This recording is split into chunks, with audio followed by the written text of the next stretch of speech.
Hey, so thanks for sardining your way in here. We're still learning what this looks like, and so we're thankful for a really good usher team and your patience. Next week, this might thin it out a little bit. Just kidding. Next week, we're going to start a brand new series called Parented. Most of you won't need it because parenting's so easy, so that's why I thought that might thin it out. But actually, we're calling it Parented because what we want to really focus on is being a parent is difficult, but it might not be as difficult as being parented. And our hope is to not objectify anyone in this conversation, but have lots of empathy in both directions. And I brought this with me. If you didn't see this as you entered, on Father's Day, we gave a copy of Mark Gregson's book, Tough Guys and Drama Queens, to every family in attendance, and we had some left over, and we brought them along. So if you didn't get one, you can grab one. I'm not sure if they're gone. I have one left, so if you get out there and, I took one from them, so it's right here. So if they're gone, you can have this one, but you've got to race to it. Anybody want this? Andy wants it. There you go. Okay, so sorry, there's advantages to the front row. That's all I can say. But Mark Gregson is this therapist in Texas, and that book actually got to me. My mom bought it for us, which I don't know if she's ever bought me a book before, and I don't read books other people discover, only the ones I do, so I didn't read it. My wife read it. She really liked it, and she's like, you got to read this. And it was our first response was, we wish someone would have given this to us when our kids were little tiny, because there's so many ideas and so many helpful things in it. And so we give it to every family when we dedicate their baby on a Sunday morning. But also, we just wanted to get that out there as a resource. We're not going to teach the book, but we are going to use kind of the ethos of that book and the way he speaks and teaches to kind of drive the series. It'll be a 4-week series. And just wanted to say it also might be a resource for you to give to a friend, whether you buy one or pass them along to someone. We talk a lot about scattering, and some of the people in your lives who maybe are struggling the most, just the pain of parenting and the pain of being parented, so that might be a good resource. He also has a phenomenal podcast. For those of you who podcast nerds, I meant to put it on the notes page, the mind map, I forgot, but if you just put his name into your podcast thing, I think he releases one every day, but every Saturday he calls it The Weekend. It's always titled Weekend Then Something. The neat thing he does is it's about a 30-minute podcast, and he'll about 10 minutes of that, he'll interview a student because he runs a treatment facility in Texas. And so again, he's not just objectifying kids, he's understanding them. There's that resource. There's the series. You may want to invite a friend who can sit on your shoulders on Sunday morning.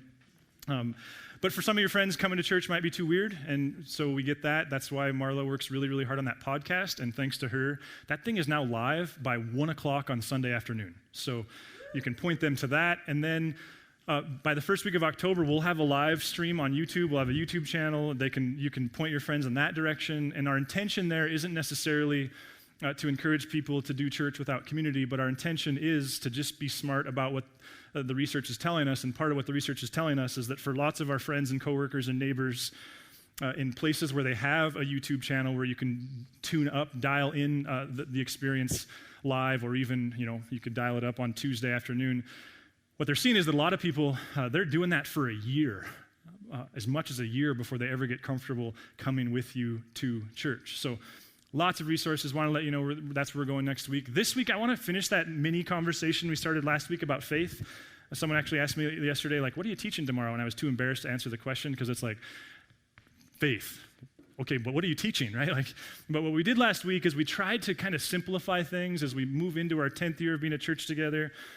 We asked this question, what if the daily leads to the dream? And really, where we ended last week was by drilling down on this idea that long before faith was a building, long before it was a set of practices, long before it was a set of commandments, long before it was 100 things not to do and a couple things you can do, long before it was a person or a caller or anything else, it was people in the text purportedly interacting with the divine, with God, and faith was about trust.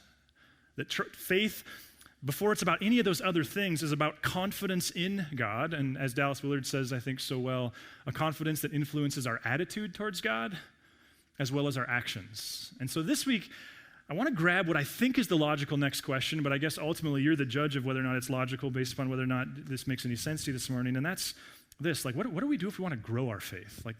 How do we get more faith? Which sounds simplistic, but not if you sit across the table, maybe from you. That on the surface, it's like, oh, you get more faith, you go to church, you read your Bible, you pray, you do things. But many of you know the pain of you're doing all the things, or you've tried to do all the things, or you used to do the things, and you're not convinced that your confidence in God has moved at all. In fact, it seems like since you graduated, since you were 10, since you were in your 40s, it's just, the needle's just shrinking. It's falling away. So I want to ask a question, so what do we do when we want more faith? And I got to be honest with you, this is a question that came up for me in my summer funk stuff, and Dallas Willard helped me through it, and I don't like his answer. I don't like my answer, but I hope it's the sincere answer. And what I want to do before we get at some of that is, and I think you could apply this in your own conversations with your own friendships, whoever the people of faith are that you admire, ask the question and then follow the story. And actually this morning what I want to do that with is a guy named Peter. Now, you've likely heard of Peter, maybe you haven't, but Peter was, if you know of anything about Jesus, you've probably heard of Peter, and if you haven't, that's okay too, but he was the lead disciple. In fact, he's often the annoying disciple. He's the one that always said the wrong thing and acted the wrong way, but part of what I think is important to recognize is that he was obeying convention, that in first century rabbinic Judaism, rabbis would have talmidim, rabbis would have disciples, and they would always pick one disciple who was a couple years older, who was his role. In fact, if you go to Israel today and you see a flock of sheep, one of the sheep will have a bell around his neck. That sheep is he's the Peter sheep. That when everyone else is asking a question, that sheep has the nerve to actually ask the question. Whenever else is wondering about something, that sheep has the nerve to actually say it out loud. When everybody else is being annoying, he's willing to represent that all in himself. Peter was him. And long before Peter was him, he was a boy growing up in a little tiny village named Bethsaida. And Bethsaida, in fact, if you Google it, the pictures are incredibly disappointing because it's a very simple, even by first century Jewish standards, a very small fishing village on the northern shore of the Sea of Galilee. Capernaum had its synagogue, and other villages had their famous people, but nobody famous had ever come from there. It was this little tiny place with simple people and simple faith who were learning, in the case of Peter, their father's trade of fishing. And one day, Jesus came along, and he said to Peter, who was with his brother Andrew and his buddies James and John, hey, come follow me. And the text says they left their nets at once and followed him. And sometimes we talk about this like it was an alien abduction, like of course they just went. And there's this like, what the heck? Why did that just happen? And the answer to that is because in the first century, being invited to follow a rabbi was a really big deal. It's like getting a letter in the mail saying you're getting offered a full ride to Stanford or to Harvard. It's like being told that whatever your sport is, if you enter the draft, you're going to be the number one pick. It's like being asked to play the drums in U2. It was a big deal. And so of course they went. This was their society. That's the dream. That was the best of the best of the best of the best. But it raises this question, I think. First of all, what did Peter know of Jesus? We're not really told what prior knowledge they had of one another. And how much confidence did he have in Jesus? And frankly, how accurate was that confidence? What I want to follow is Peter's faith story and maybe create room for your faith story to look a little bit less like the textbooks and a little bit more like Peter's. Because the next moment we pick up with on Peter, and you can read Matthew's account, mostly what Peter does is follows Jesus around as he does what Jesus did, healing people and making people mad and doing all kinds of miraculous things with fish and loaves of bread and other things. But it gets personal with Peter in Matthew 14. Because in Matthew 14, we're told that they're hanging out, the disciples and Jesus decided to say to the guys, hey guys, get in one of those boats and go to the other side of the Sea of Galilee. Now, several contextual things can be helpful to understand and empathize with what he was saying there. First of all, the other side of the Sea of Galilee was that street, that neighborhood, that family you had been told to never go near them. It was dangerous. It's where the Greeks were. They didn't like them. For all they knew, they would get killed if they went there. Add to that these were fishermen, but the fishermen, they didn't have downriggers. They weren't fishing in Canyon Ferry. They were fishing on the Sea of Galilee. They fished with nets on the shores. They didn't go to the middle of the lake. The middle of the lake was the abyss. It's where evil came and went. In this world, even to this day, you go to the Sea of Galilee, and you can do that. Actually, my friend Tim, who I used to be on staff with at Harvest, who's now the assistant chaplain at the VA, who the very first time I went to Israel was with us, and now he lives here. He's leading a trip. He's been there 10 times since I was there that one time. He's leading a trip in March. Would love to connect you with him. Let me know. That's all tangential. If you go there today, you won't see jet skis on the Sea of Galilee, and you won't see sweet boats with people surfing on the side. It's just not their culture. Open water is and was scary to them. Saying to the disciples, hey, head to the other side, was like you saying to your 15-year-old with their learner's permit in January when it's 10 degrees and there's a blizzard going on, hey, I want you to drive to Elliston. You just don't do that. And the reason you don't do that is what happened to the disciples. They get going, and Jesus stayed behind, and pretty soon it started getting dark. They got a flat tire, and then they realized they were out of cell service, and then they realized the doofus that drove the car last time it got a flat tire didn't replace the spare tire. And suddenly they're in the Sea of Galilee, and it's all kind of freaky, and it's all kind of dark, and they're freaking out, and they're not sure what they're going to do. And Jesus, and this is its own kind of story that I would love to explore sometime, he's watching the whole thing and finally goes, well, I guess I'll go. And he doesn't jump in an airplane or a helicopter or a kayak. He just starts walking across the water. And you go, well, that's stupid. It is. Like, Christians believe crazy things. And the people in this day, it's not like they were naive to the fact that people don't walk on water. They knew that too. That's part of what created the crazy attraction. And as he was getting out toward them, they did what any of us would have done. They wouldn't have went like, well, I'll bet you that's my boss walking across the water. They went, a ghost. And they started freaking out. And Jesus, in his empathy, is like, it's not a ghost, it's me. And Peter, being the Peter sheep, he goes, hey, Lord, if that's you, here we go, Matthew 14. Lord, if it's you, tell me to come to you on the water, because this is what disciples are supposed to do. They're supposed to follow their rabbi. And he's supposed to go first. And Jesus says, come. Then Peter got out of the boat, walked on the water, and came towards Jesus. Question, has Peter's confidence in Jesus changed? Do you suppose when Jesus said, hey, come follow me while he was fishing, he went, I'll bet you I can walk on water if I do. But when he saw the wind, he was afraid, and beginning to sink, he cried out, Lord, save me. Question, was Peter's confidence in Jesus perfect? Was it flawless, unflappable? Was he doubtless? Immediately, Jesus reached out his hand and caught him. You of little faith, he said, why did you doubt? Was Jesus naive to what Peter didn't understand about him? Was he threatened by that? Did that disqualify Peter? Now, the next major event in Peter's life is in Caesarea Philippi. In Caesarea Philippi, what we're about to do is grow the kids' ministry because of this story, because you'll all be like, you're going to the kids' ministry next time. Caesarea Philippi was as dark as it gets. Caesarea Philippi, that hole right there was called the gates of hell. It's where the god Pan went. His summer home was hell. His winter home was hell. His summer home was earth, and that's where he came and went from.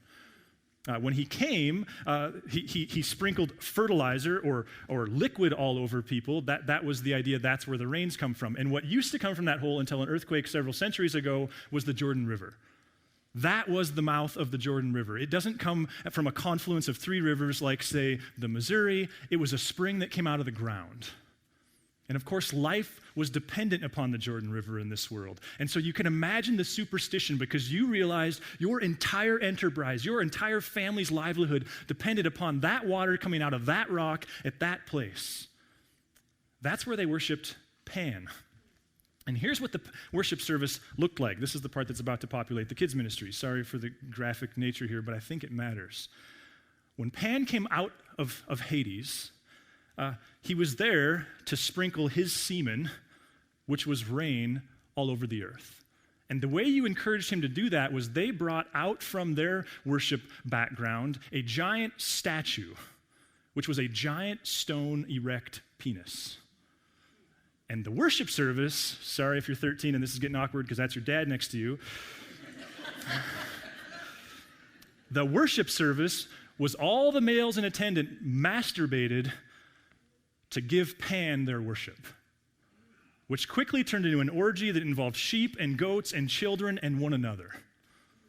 And so Jesus is going to another place where good Jewish boys don't go. He goes to Caesarea Philippi.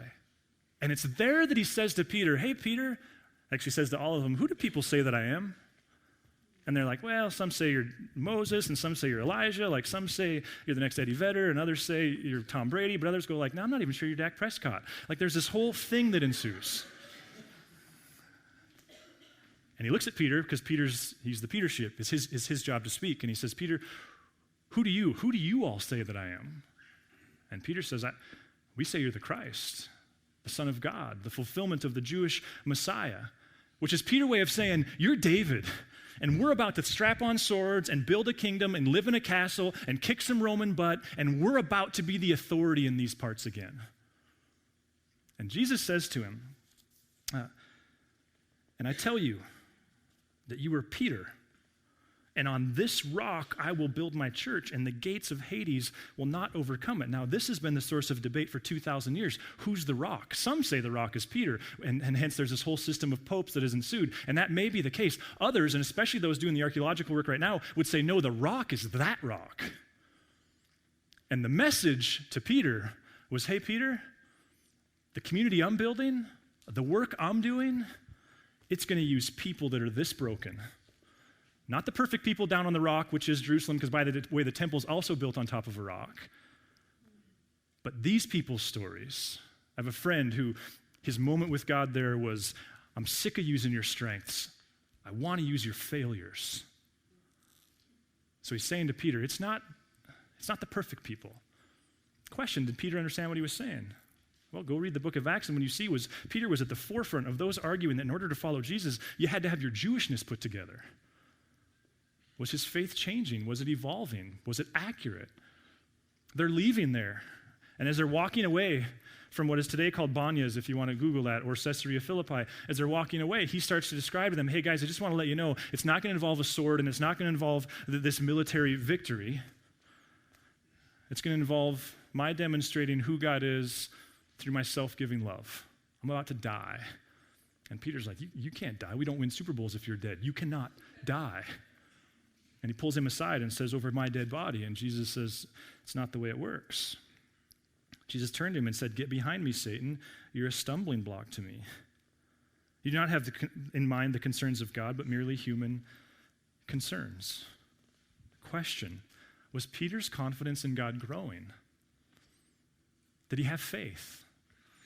And if you were to put it on a scale of accuracy, where on that scale was it? And how much had it changed since when he started out? And how much will it change over the next year, 2 years, 10 years? See, here's my question. If Peter's faith gets to evolve, if Peter's faith involves both misunderstanding and accurate understanding, if Peter at times misunderstands what God wants from him, then why can't you and I? And why is it that if we're not careful, the way we talk about faith, especially those of us who identify with certain streams that involve lots and lots of use of the Bible, which I'm grateful to be a part of, but why is it that the way we often talk about faith implies that my job as a parent is to give you fundamental orthodox faith, and by the time you graduate at 18, you'll have God figured out, and for the rest of your life, your job will be to make sure that nobody ruins your faith. Why do we develop that posture? Why is it that we go through this experience maybe in college, maybe in high school, maybe in our 30s, maybe when we go through a divorce in our 60s, and we spend a few years really getting to know God, and if we're not careful, for the rest of our lives, orthodoxy, being faithful, is defined by sticking to those ideas we learned over a span of 2 or 3 or 4 or 5 years. Why do we have the shame that we have around this little tiny idea? And one of the things that's driving me recently is the number of meetings that I'm having with people who in their heart of hearts are trying to follow Jesus, are trying to do right by God, and they have deep shame. Because if they were to sit across from the pastor that they learned it from, if they were to talk about faith with their parents, if they were to go to the seminary where they first learned it all, they feel nothing but shame. And in their integrity, that they have faith isn't the issue. The issue is, what does it mean that it doesn't look like it did back then? And I guess what I want to say is, well, let's level the playing field. Peter's changed. I was recently listening to a podcast. It was an interview with a guy named Kerry Newhoff, who's a leadership guy who does good interviews. He was interviewing a guy named John Tyson. John Tyson is an Australian pastor who I knew of because for years, Teresa and I went to this one conference called Q, and it was contained to like 500 people or less, and so you kind of got to know who people were, and I'm not the one, I just stared at my shoes, but I knew who he was. And I knew that he and some friends had moved to New York City about 10 years ago to plant a church. And their goal was to plant a church in New York City that would be helpful to everyday New York City people, that would bring the goodness of Jesus to the surface and try to avoid some of the religious stuff. Frankly, it was the community where many of the ideas formed here the ideas that have formed this place that happen in the same context. So when I saw John's name come up, I was deeply intrigued because I haven't heard of him for a while. As I started to listen, I learned that he had recently been going through his own kind of type 2 starting over, because what he described was that little tiny church became 10 churches, 10 campuses, but more recently, he and they made the decision that all those 10 campuses are going to become independent churches, and he was just talking about how much fun he was having leading this one little church in the Bronx. And I think actually, ironically, it's become 2, a morning and an afternoon gathering. So then my ears were really perked, because all of us go looking for things that confirm our bias, and this was certainly mine, so I was really listening. And as he was talking, he was describing that his faith journey hit a wall, and that's what led him to this point. And he started talking about a particular book called, I have to write it down for some reason, I can't remember it, called The Critical Journey. And The Critical Journey was put together by a couple researchers decades ago that tried to capture the way faith evolves and changes over time. And they have 6 categories, you could argue maybe even 7 categories, but it sounds something like this. And this is the first time I'd heard of it. I went and read the book, and the book's okay, but mostly you just need the pamphlet, so here's the pamphlet. That the first stage, he says, is, and here's the danger, that we all have to walk through them all, and none of them are exclusively right, but it is the path, is what they're saying. The first one is what they call the recognition of God stage. This is the stage where suddenly, and they say sometimes it's because of awe, sometimes it's because of need, but suddenly we're awakened to the reality and possibility of God, which ideally then leads into the second stage, which they call the life of discipleship. And this is the stage where we become the student. This is the stage where suddenly everything the pastor says makes sense. This is the stage where we find an author or a podcast or a mentor, and we're just learners, because we lack the confidence to come to our own conclusions about God, but we're just taking in what we're getting from a few others who we've decided are really trustworthy. The life of discipleship ideally becomes the productive life. This is evangelicalism at its best, quite frankly. The productive life is the stage where now it's our job. We get to share what we've learned, and we're doing so with integrity. We're excited. God has changed our lives. It's not just a religious thing, it's a personal thing. And suddenly, we just can't stop talking about it, sometimes in really annoying ways, other times in very tactful ways. What he says, though, is there's a fourth stage. And the fourth stage, and this is the one that he actually says drove them to kind of shrink some things, was what he calls the inward journey. The inward journey is what others have called the dark night of the soul. I think that was St. John of the Cross.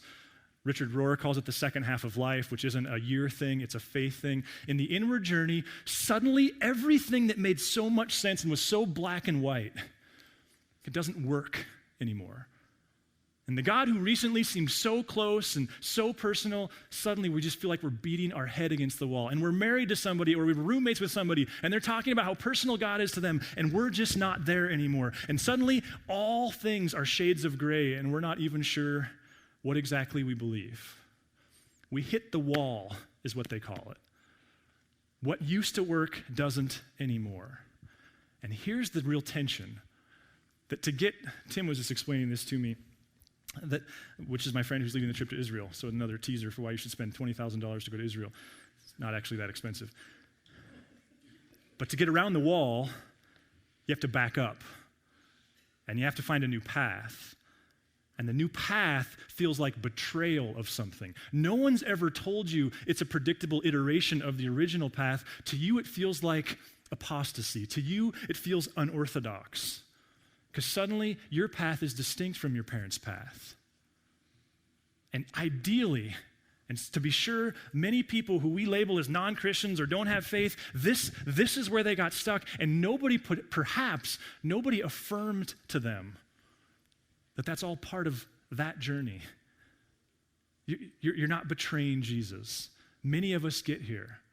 And if we do the work, then you get to what they call the outward journey. Now, here's the trick, is you can't cheapen it. You don't get to go from 1 to 5, even though we can kind of already see the path, and we're like, why would I go all that way? I can see that the goal is 5, so why would I follow the path? This is where this stuff gets a little bit tricky. This is where suddenly the mystery's okay, and it's not threatening to you, and God feels personal again, and lots of things are still gray, but there's a few black and whites. Jesus still seems close, even though you don't relate to some of the systems and the ideas that you used to. Well, here was the part of the podcast that was, for me, very helpful. And I put the reference on that notes page.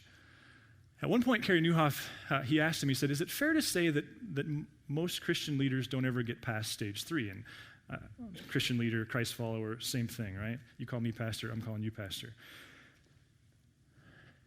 And here's what John said. He said, not only is it fair to say that most Christians don't ever get past stage 3, it's even more fair to say most religious systems won't acknowledge anything past stage 3. That what's often portrayed is if you're moving beyond the activist stage, then you need to repent. There's some hidden sin in your life. If you're moving beyond that, you need a fresh move of the Holy Spirit. Something's gone terribly wrong. I guess the question that I'm trying to raise is, if we're asking the question, how does faith grow, do we also have to accept that therefore faith changes? And can we acknowledge that we're pursuing the divine made best known in Jesus, and yet there's still plenty of mystery?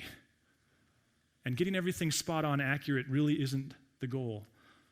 You know, there's another story of Peter.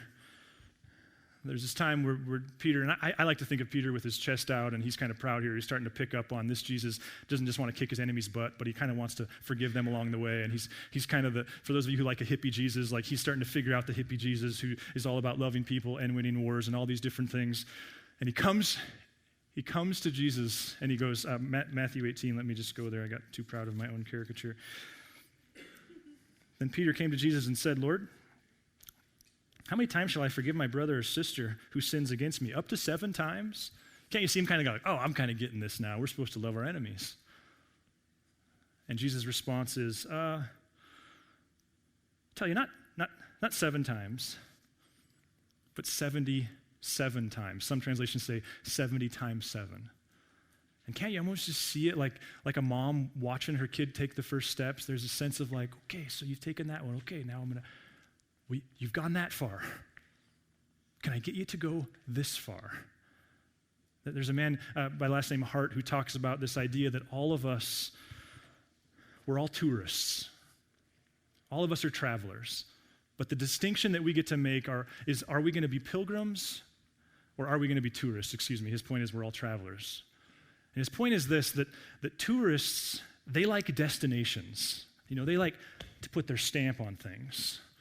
And when tourists see footprints, they say, I got there. I made it there. But pilgrims, and maybe this is too warm and gushy for you to get, it was tricky for me. Pilgrims, he says, when they see footprints, they look back to places they've been. And they celebrate that they're on a journey, and a journey towards God. I guess the question I'm trying to ask is, what if we gave ourselves permission for our faith story to look more like Peter's? Which would get to this question, how did Peter's faith grow? Which gets us to the answers I don't know that you're going to like because I don't necessarily like them. How did Peter's faith grow? How did he get more? How did he connect with God? Well, I wonder if first and foremost he wanted more faith. Like it was a desire of his. Like Jesus does lots of miraculous things in the Gospels. He affirms that he's the God who could interrupt all kinds of natural flows of things. But when it comes to followers, he doesn't do that. He invites. We're going to explore this on Christmas Eve. He doesn't do power the way we like to do power. He says, you want more of me? Then sweet. What if we get more faith by being like Peter and wanting more faith? And I think the second part of this question, and this is the part that I had to wrestle with for a long time before I was willing to even admit it, what if we get more faith by asking for it? Like, what if the answer to the question is praying the scariest prayer you'll ever pray? Because you know enough about life and stories like Anne's to know that it's probably not going to come with a daisy field. Like the prayer, Lord, increase my faith, is like, and then grab onto your chair and move into a bomb shelter. What if we get more faith by telling God that's our priority? And maybe along the way, not being so afraid of a faith that evolves and changes and ultimately understands that the goal of faith isn't to figure him out, but to trust him. And how do you build trust? I mean, right, this is this terrible thing. Like we all want to go camping because we want to build memories with our families, but we all know that camping trips where everything goes perfectly, it doesn't make the memories. And it's not that God is going to suddenly start throwing evil at us, but we do have this consistent affirmation that God will lead you through the hard stuff. You know, if you watched last week's video with Kelsey and this week's with Ann, there's a theme there, and that is, and I had this conversation with Kelsey and Tyler last week at the baptism of just this sense of like, never would we have chose last year in the suffering. And yet, no way we'd be here were it not for following God through that. Now, I'm not saying that you're praying to suffer, but I am saying that to say, God, increase my faith, it is to change the grip that we have on outcomes and circumstances, which might be why Jesus consistently points to little tiny toddlers and children as to the example of faith. Because they don't connect a lot of the dots that we connect. They just trust the goodness of the person assigned to lead them through life. So let me ask you, would you be willing to pray that prayer? To whatever degree that the dream for you is a growing relationship with God that impacts you and your world, would you be willing to say, Lord, I think I want more, right? It's scary to say even. It's hard. So would you spend the next days,